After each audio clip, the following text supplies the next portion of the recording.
Indian rhythms, they breathe, they shift, they move you into a trance, they open other worlds. And so that is the theme of the poem. You start from 0 and you go to 1. That's funny.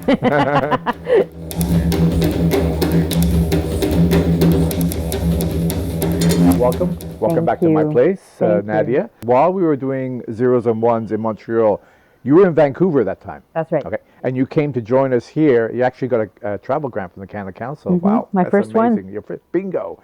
So Nadia, why don't you tell us a bit about your background? Well, I was born on Treaty 6 territory in Saskatoon, Saskatchewan. I moved there from London to Saskatoon. No kidding. Didn't I tell you this? I didn't know that. That's where I confronted racism seriously. I experienced it a bit in London, of course.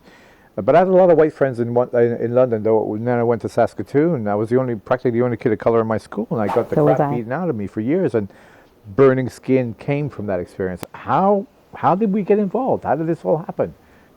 You put a call out for a poem. Yeah. And my friend Mike D caught it. And at that time, I had been working with Tarun Nayar from Delhi to Dublin. Wow. But actually, some years before that, he had got me into writing poetry on tabla bowls. And your call actually asked for that specific thing. Yeah. And so when Mike D saw it, he was like, Nadia, you got to try this. This is for you. Great. And then I was also working with Rupinder Singh Sidhu and Tarun Nayar in a band called BPM. So again, there we were doing tabla bowls and poetry and passing it back and forth.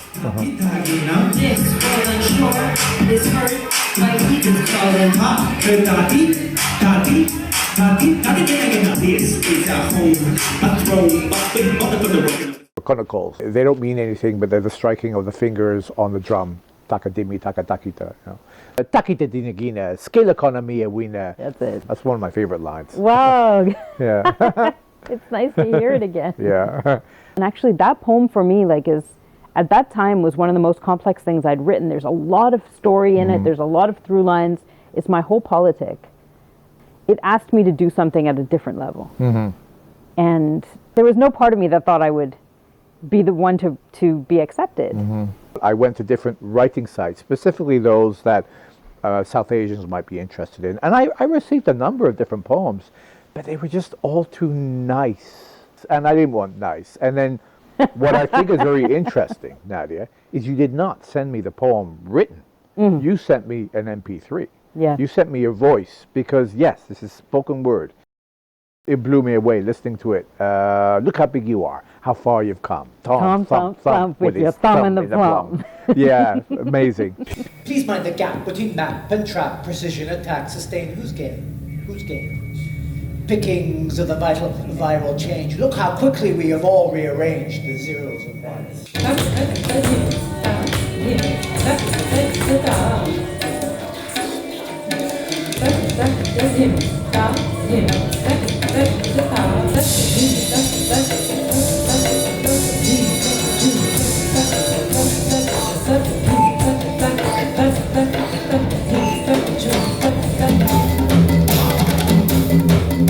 I wanted you to hear the narrative and which has its own rhythms. Yeah. And then the poem, which has these Indian rhythms. I just wanted that aspect to shine because I felt like the real work that poem is doing is in its rhythms. It's through that disturbing of the 4/4, that's this sort of technological expectation, right? Whereas Indian rhythms have this, they breathe, they shift, they move you into a trance, they open other worlds. And so that is the theme of the poem. So I needed you to hear it. Absolutely, yeah, because that's my interest in Indian music and Indian dance. It's not just the 2/4, the 4/4. You go into 5, 7 rhythms and complex rhythms that can really shift and change and surprise, as opposed to getting into this kind of repetitive track and tram that we're all used to in Western style music. That's right. Yeah. I'm wondering how this experience affected or influenced you. It was as huge. Well. Yeah. That was a really big moment for me. And to feel like this work that I'm doing that is so quirky and personal could mean something to someone else. I really think of that moment as a real turning point for me. Wow. Yeah. I remember the feeling very clearly. It's a psychic shift for me. It was a real joy because I hadn't had an opportunity to really dig into a Hindu myth in that way. What was a myth that you were exploring? It was mostly? I the remember story it. of I mean, Hanuman's tail. Yeah. I literally said it's got to be in your face. It's got to be like It was. angry and all That's that. why Bhima was the perfect character. Bhima, yeah. It was a go right away. And Wow, was it? I didn't know that. No, it was for Great. sure. Yeah. I had no hesitation. It was that this is it. This is exactly what I'm looking for. The words they just exploded out of my mouth, and it was amazing. Zeros and Ones was a piece about the digital divide. That's right. And what I call, and this is what I came up with, the e-haves and the e-have-nots. It's this question of when is something much bigger than it seems? When is it? Because that's what's going on in that poem, in that story, right? This Hanuman has made himself so heavy that he looks like a tiny monkey, but actually even Bhima can't lift him up. So in order to get that punch that you wanted, that's why it was important to do the whole poem in the second person to you. Yeah. Look how big you are. How far you've come, so that yeah. you would be able to sort of spit it out Yeah. that way. Yeah. Technology. Do you remember the part about the elephant? Oh yeah, that's Edison's elephant. Yeah.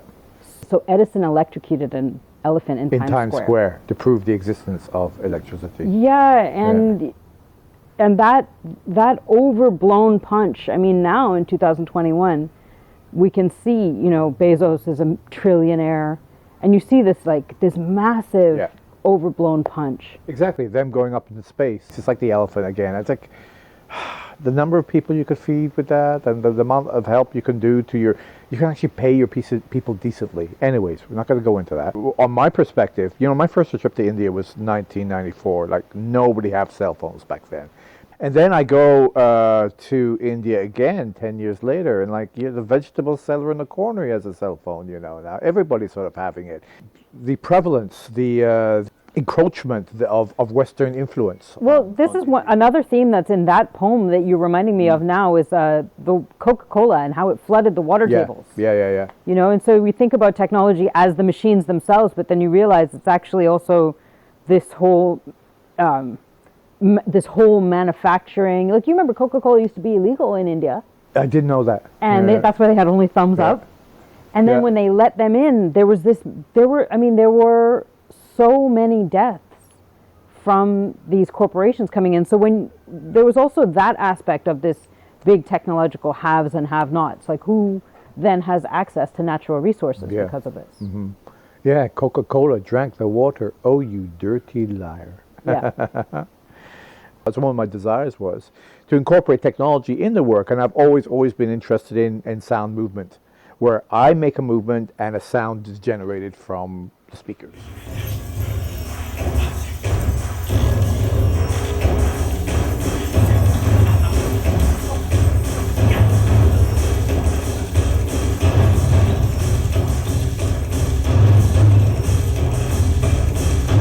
They're actually bodang balls, Chinese bodang balls for massage. They had nothing to do with Indian attire, Indian bells whatsoever, but I thought they looked very, very high tech. The sound they make triggered another sound from the computer. I was so surprised. Yeah. Because I didn't know. I just gave you a poem. Yeah. I didn't know what had happened, so I came, and it was such a surprise to see you almost as having morphed into that mythic technology. Yeah. It was really quite fascinating. You continue to write after that? I continued to write. You published it, and, I published a lot of poems in magazines and things like that, but I've not published a book of my own. I've self-published. Yeah. And then until 2 years ago, when House Press printed one of my chapbooks called Reading Practice for Rust and Holograms. Wow. And that was another move. That was actually a very similar moment 10 years later, where David Bradford was like, and Anahita Jamali actually showed me that they believed in my work. Mm-hmm. It means a lot. Mm-hmm. I don't know, it's like, why would you push your voice out into the public? But when someone asks for it, it's such a different feeling. There was another time you really encouraged me, was when I showed you my drawings. Yeah. And then you asked me, you commissioned two paintings. I did indeed. And yes. that was also the first time those drawings were seen in public. Yeah, this was a really big moment for me. I hadn't painted before. I'd only been drawing. Uh-huh. And so this really awakened something very interesting. So I enjoyed this time that we got to spend Yes, together so talking did I. about Thank it. you. It's such an incredible poem, spoken word text. I'm wondering if we could just sort of do a bit of it together. Look how big you are. How far you've come. Tom thump with his thumb in the plum. The stars, don't reach too far and mind the edge. Please mind the gap between map and trap, precision, attack, sustain. Who's gain? Who's gain? Pickings of the viral change. Look how quickly we have all rearranged the zeros and ones. Dum-dum, da-da, crittity, ta-ta. Please save me from the zeros and ones. Come save us, ta-ta, from the heroes and drums. The deep breathing of lungs.